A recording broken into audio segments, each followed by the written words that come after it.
Sungguh-sungguh Allah sangat ridho ketika seorang hamba itu makan ketika sesuap nasi dia muji Allah, ketika minum seteguk nasi dia muji Allah. Itu kalau orang diridhoni Allah itu wali betul. Itu untuk jadi wali itu gampang, kamu makan ridho, kamu nginjak buminya Allah ridho seneng, kamu hidup keseharian aman seneng. Nah ini supaya sampean kita semua ngaji betapa panduan Rasulullah untuk menggapai ridho Allah itu banyak yang keseharian sekali. Saking kesehariannya banyak dalam hadis dan itu sahih. Nabi menyebut hal-hal yang keseharian. Hatta ma tas'alu fi fimra'atika, kamu punya uang kemudian istri kamu bisa makan itu ibadah. Bahkan sebagian ibadah itu dicontohkan Nabi yang akhirnya diprotes sahabat. Yaitu wa fi buti ahadikum sedekah, kamu menggauli istri kamu itu ya sedekah. Sampai sahabat bilang yang benar ya Rasulullah. Ayati ahaduna syahwatahu wa huwa lahu ajrun. Masa urusan biologis, urusan syahwat kemudian dia dapat pahala. Nabi menjawab, alaysa lawadu'aha fi haramin akana alaihi wisrun. Bagaimana kalau dia meletakkan ke yang tidak benar itu kan dosa.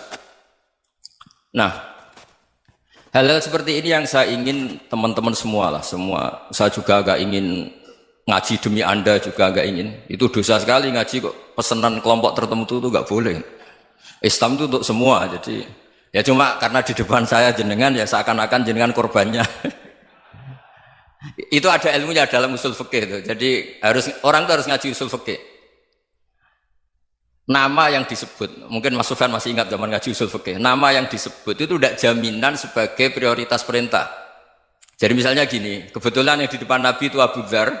Nabi ya bilang, ya Aba Dzarin ini uhibbuka misalnya, atau ya Mu'ad ini uhibbuka, atau ya Aba Hurairah ini uhibbuka misalnya. Banyaklah riwayat yang Nabi nyebut ya Aba Dzarin, ya Mu'ad, ya Aba Hurairah. Kemudian misalnya Nabi meneruskan khitab, ini uhibbuka, saya mencintai kamu, fakul dubur sholatin, atau sebagian riwayat disebut fala tada'an la dubura kulli sholatin, Allahumma inni ala dzikrika wa syukrika wa husni ibadatik. Saya mencintai kamu, siapa saja. Mu'ad bisa, Abu Dzar bisa siapa? Saya mencintai kamu, mohon kalau habis sholat kamu jangan lupa wiridan Allahumma a'inni ala dzikrika wa syukrika wa husni ibadatik. Ya Allah, tolong kami permudah supaya mudah ingat engkau. Anda tidak bisa mentang-mentang, wong nama saya Parmin, nama saya Purnomo, itu yang diperintahkan Mu'ad misalnya. Jadi yang disebut satu, tapi khitab itu untuk siapa saja. Saya teruskan. Jadi saya mohon semua kita melakukan kebaikan itu kalau dalam kaidah fikih disebut al yakin la yuzalu bisyak. Banyak kebaikan yang kebenarannya itu 100%. Tidak punya efek samping ke pihak lain, ke kelompok lain, ke komunitas lain. Itu tadi misalnya Anda makan dan itu murah sekali, hanya butuh satu piring. Setiap punyaan kamu muji Allah, setiap minum kamu muji Allah. Itu redaksinya Rasulullah SAW disebut Allah sangat ridho ketika seorang hamba makan, kemudian dia memuji Allah, atau minum kemudian dia muji Allah. Logikanya gampang. Negara seperti ini yang kamu harapkan bentuknya kayak apa, mertua, ipar, komunitas, tetangga, itu nyata terjadi itu kan belum pasti. Sementara yang mesti terjadi adalah kamu butuh makan, kalau tidak mati. Butuh minum, kalau tidak mati. Butuh bumi yang nyaman ditempati, kalau tidak kita juga mati. Sebab itu Allah kalau menyebut nikmatnya itu hal-hal yang keseharian. Alladzi at'amahum min ju'. Allah itu siapa? Allah itu yang menciptakan kamu bisa makan. Tidak berlebihan. Allah itu yang menciptakan kondisi sosial itu ideal. Zaman Nabi itu ya ada orang munafik. Orang-orang pilihan Allah itu juga diuji orang sekelilingnya yang macam-macam. Semua diuji sesuai konteks zaman dan waktu. Nah, tapi ada ibadah-ibadah yang selalu disarankan Nabi. Sampai Nabi itu pernah ditanya, ayul islami khairun ya Rasulullah, Islam terbaik itu gimana? Jawaban Nabi itu unik. It'amut to'am. Islam terbaik itu ya makan-makan, yang santai-santai. Ketika Allah menyebut beberapa kebaikan, falak tahamal aqobah wa ma adrokan Allah mal aqobah. Terusannya apa? Fakku raqobah. Terusannya apa? Au it'amun fi yaumin di masubah. Ya, atau acara makan-makan itu juga Islam. Kenapa? Ya bayangkan kalau tidak ada makanan, kita mati kan? Kondisi sosial tidak ideal itu Anda masih gak apa-apa. Tapi kalau Anda tidak makan, Anda tidak minum, Kamu punya istri cerewet masih bisa hidup, punya mertua cerewet masih bisa hidup. Tapi kalau tidak makan bisa mati. Berarti penting mana istri sama makan? Penting mana? Makan. Semoga istri Anda dengar, nanti kamu disuruh makan tapi pulang deh. Itu kalau dibahasakan makan masih memahami. Penting mana nasi satu piring dengan istri. Nggak ada nasi mati, nggak ada istri belum mati. Penting mana? Gak berani jawab kan? Nah, ternyata Anda ada garang kan di depan istri. Jadi saya mohonlah, mungkin Mas Sufyan Sauri tadi yang bisa bantulah. Teman-teman tuh ngaji yang keseharian saja. Karena kita nyari ridha Allah itu berdasar firman Allah. Dan firman Allah itu menyebut keseharian tuh riang, gampang. Yaitu tadi misalnya wa min ayatihi manamukum bil laili wan nahar. Termasuk ayat-ayat Allah itu kamu tidur. Maka dulu itu ada guyonan, ada tokoh Mu'tazilah, kelompok dalam Islam yang berpikir manusia itu bisa menentukan ikhtiarnya sendiri. Karena saya bisa duduk, ingin berdiri, berdiri. Karena kelompok ini nggak terima kalau semua kehendak Allah, nanti bagaimana kalau semua kehendak Allah kok ada hisab ya, ada sanksi. Lucunya itu, dia akhirnya, ini cerita ya, mencintai seorang perempuan, cantik sekali. Dan itu dia menjadi ahli sunnah itu oleh hal-hal yang sepele. Karena istrinya cantik, ya namanya suami istri hubungan intim. Terus ditanya, Mas, masih ingin lagi? Masih. Silahkan diulang lagi. Wah ya tidak bisa. Katanya manusia bisa menentukan yang diinginkan. Itu tobat itu. Itu nggak bisa ditobatkan Mas Sufyan Ats-Tsauri. Orang cantik yang mudah nobatkan orang itu orang cantik. Segampang itu. Akhirnya kita tahu, makanya kalau dalam kitab Hikam itu disebut al-aqil mayyakul madza yaf'alu wa hubi wal ghafil mayyakul madza af'al. Orang yang punya akal karena sadar ini wilayah Allah, semua milik Tuhan. Itu dia tiap hari berpikir, besok Allah akan melakukan apa terhadap dunia ini. Kamu merencanakan suatu mau plesir, ternyata gempa. Mau wisata ke Rusia, ternyata perang. Kamu tidak pernah tahu apa yang akan terjadi besok. Wa ma tadri nafsum madza taksibu ghadan. Tapi anda semua kita ini sering punya jadwal permanen. Makanya saya kalau diundang siapa saja, sanad takdir. Yang jelas Gus ini acara penting. Ya masih acara penting nak pangeran ngersakno piye? Kok ape dadi pangeran? Kamu kok mau jadi Tuhan? Itu kadang ya kiai. Penting Gus acara ini jenengan harus memastikan bisa. Loh kamu itu yang ngajarin tauhid, sesuatu itu biadillah kok bilang-bilang apa pasti. Kalau maksa terus tak tobatkan loh kamu kata saya. Ya kalau gitu Gus bilang insya Allah. Wah itu hati saya, fisik saya, roh saya sudah bilang insya Allah. Tidak usah kamu latih kata saya.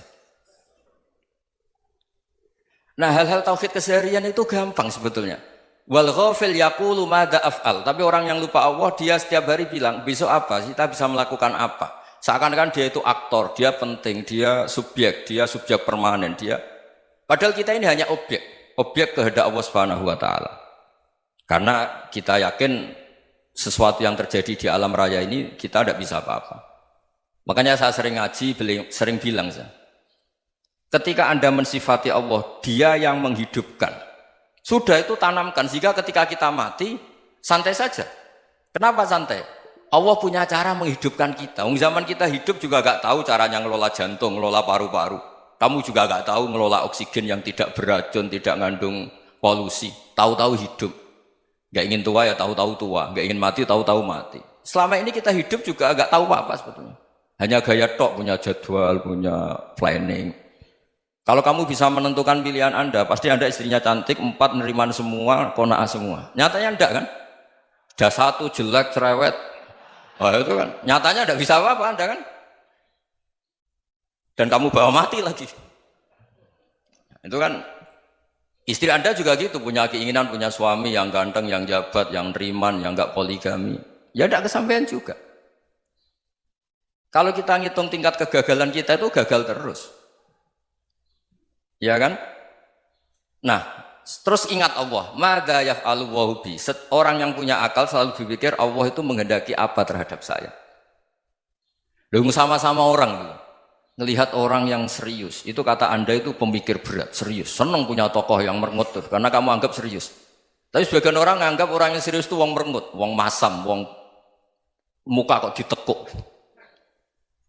Jadi sama Itu hati, ya muqallibal qulub tsabbit qalbi ala dini. Karena kita nggak tahu cara berpikir kita tentang orang lain, tentang sekeliling kita. Misalnya kita orang baik yang jenis ngurmat fakir miskin. Ada orang bangun masjid mewah itu janggal. Apa artinya masjid mewah kalau banyak orang kelaparan? Tapi kalau yang jenis pendidikan apa artinya masjid mewah kalau tidak bisa ngaji? Nanti yang jenis infrastruktur apa artinya ini kalau semuanya punya sudut pandang yang berbeda-beda. Dan Islam mengapresiasi semua kebaikan. Tapi katakan semua kebaikan itu adalah kehendak Allah Subhanahu wa taala. Karena apapun baik Anda itu pakai fasilitas yang diberikan oleh Allah Subhanahu wa taala. Sehingga ini yang disebut qulillah tsumadarhum fi khawdihim yal'abun. Ya kembali tadi ke tema-tema bahwa keseharian Anda ini sudah Islami. Saat Anda tidak bisa melakukan apa saja. Saya sering ada jenazah, biasanya kalau tetangga meninggal saya sering disuruh ngelepas. Saya bilang orang ini baik karena sering ngelamun di rumah, sering nganggur di rumah. Ditanya sama anaknya, kenapa Gus nganggur baik? Ya kalau dia nganggur artinya juga agak berbuat sesuatu yang maksiat kan? Ya kan? Orang nganggur di rumahnya ya tidak bunuh orang, tidak maling, tidak korupsi, ya namanya nganggur di rumah. Lah cuma istri cara pandang nganggur gak menghasilkan uang itu. Tapi juga gak menghasilkan kriminal kan? Jadi sebenarnya Islam itu makanya kalau sampai ngaji usul fikih itu ada kitab usul fikih namanya Lubul Usul, itu terkenal sekali di pesantren itu. Itu kalau ngapresiasi keseharian itu luar biasa. Izma min mubahin illa wa yatahaqqaqu bihi tarku haramimma. Karena keseharian yang mubah saat Anda lakukan itu ada kehebatan yang luar biasa, yaitu meninggalkan haram. Makanya dulu banyak orang-orang alim ketemu temannya itu guyon sampai semalaman. Itu biasanya yang semangat Islam itu kiai kok tidak tahajud, kiai kok tidak witir. Orang yang sedang mapan uangnya banyak, malam itu tidak kelayaban itu sudah luar biasa. Melawan nafsu supaya tidak maksiat itu sudah luar biasa. Supaya lupa guyon sama temannya semalaman sampai subuh. Gejlok-gejlokan ngenang zaman miskin, zaman kuliah nggak jelas, zaman apa. Melihatnya jangan tarkut tahajud. Seperti ini meninggalkan tahajud, tapi meninggalkannya ini talkul muharramat. Jadi kayak apa hebatnya? Sehingga Imam Ghazali punya riwayat yang agak unik. Hatta takuna ibadatu akhiri hadil ummah iku an-naum. Sehingga suatu saat ibadah terbaik umat ini itu tidur. Itu kan riwayat kontroversi. Ketika Imam Ghazali ditanya, kenapa iya? Kenapa kamu mulai keluar dari rumah itu sudah banyak maksiat? Melihat perempuan yang enggak mahram, melihat fenomena. Tapi kalau kamu tidur itu enggak melihat apa-apa. Tapi juga kamu jangan menganggap tidur itu ibadah betul. Saatnya melakukan fardhu ain malah masih tidur. Tapi itu sudut pandang yang menjadikan kita Islam itu gampang. Jadi saat Anda tidak bisa aktivitas apa-apa, misalnya ada beberapa orang yang lumpuh. Lumpuh itu memang nggak bisa Jumatan, nggak bisa ibadah, tapi dia juga nggak bisa maksiat. Tidur itu memang Anda saat itu tidak bisa tahajud, tidak bisa witir, tapi saat itu ada zina, ada maling, tidak gosipkan orang, tidak bully orang, tidak menanamkan kebencian, tidak hasud. Sehingga tidur menurut Allah Ta'ala wa min ayatihi manamukum billaili apa? Wan-nahar. Karena di tidur itu selain ada unsur istirahat, jaga kestamina, juga ada unsur meninggalkan beberapa keburukan. Nah saya mohon ibadah yang keseharian ini kita jaga. Supaya kita semua baca ayat itu fasih. Fasih itu tertanam di hati. Allah itu siapa? Alladzi at'amahum min ju'i wa amanahum min khauf. Dan Allah kalau cerita di Quran itu anna subabnal ma'a subba summa syaqaqnal ardon wa syaqqa fa'ambatna fiha habba wa inaba wa qadba wa zaituna wa nakhla wa hadaika hulba. Kamu tahu saya ini siapa kata Allah? Saya ini adalah Tuhan yang menurunkan air, kemudian ada tanaman banyak. Habba wa inaba wa qadba, ada zaitun, ada tin, kalau orang Jawa mungkin ada tela, ada padi, ada mangga, ada pisang. Sudah. Wa inaba wa zaituna wa nakhla wa hadaika hulba. Ada perkebunan yang lebat. Tujuannya apa? Mata Allahkum, silahkan kamu pakai, kamu nikmati. Tapi karena kadang kita ini punya ide-ide besar. Tadi untuk syukur saja nunggu punya istri riman, rumah baik, tetangga baik, komunitas baik, semuanya baik baru syukur. Lama-lama nanti ada di surga, syukurnya nunggu surga paling kelas A. Itu sudah ada yang menghuni Rasulullah, kamu nggak boleh di situ. Masa untuk syukur saja? Repotnya Masya Allah.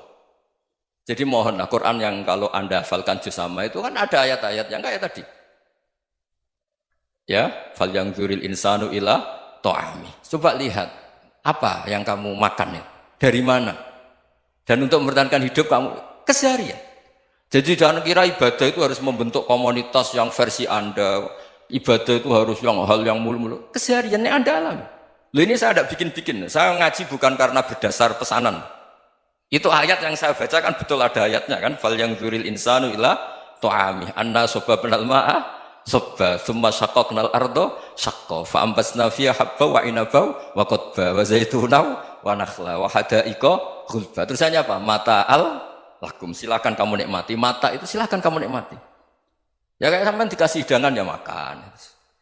Ya sudah makan, habis makan ya minum, habis itu ngantuk ya tidur. Ya sudah normal-normal saja. Kayak apa indahnya Islam? Tapi Anda mencari Islam yang gimana lagi? Nah itu yang diajarkan guru-guru kita, diajarkan sanad kita sampai Wali Songo, sampai Rasulullah SAW. Bahwa pada akhirnya ada jihad, ada perang. Itu dulu memang perang, bukan membunuh, beda. Dulu kita dijajah Belanda ya perang, dan itu normal karena kita dijajah. Jadi ketika orang lain ingin baik sama kita, wa in ahadum minal musyrikin astajaruka ya fa'jirhu hatta yasma'a kalam Allah. Kalau mereka ingin baik ya kita baik. Makanya ada istilah musta'man, mu'ahad. Kalau mereka ingin damai, berdampingan dengan kemajmukan ya itu yang lebih baik. Karena memang Islam menghormati proses perdamaian. Wa in janahu lis-salmi ya fajnah lah. Kalau ingin damai ya kita harus damai.